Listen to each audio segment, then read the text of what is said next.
Can an LLC buy stocks? Yes, an LLC can buy and own stocks. Many investors set up LLCs specifically to hold investments like stocks, bonds, or other securities. This allows them to separate personal assets from business assets and gain liability protection.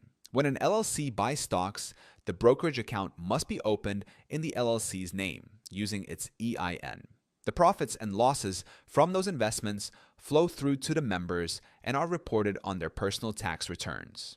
Unless the LLC has elected a different tax status like s-corp or c-corp. Using an LLC to invest can also provide organizational benefits, such as splitting ownership among multiple members and setting clear rules in the operating agreement about how gains and losses are shared. Zen Business can help you form an LLC quickly so you can start investing under a business structure. The link is in the description. And if you want a step-by-step breakdown of LLC basics, you can also download my free guide on how to set up an LLC. That link is in the description too.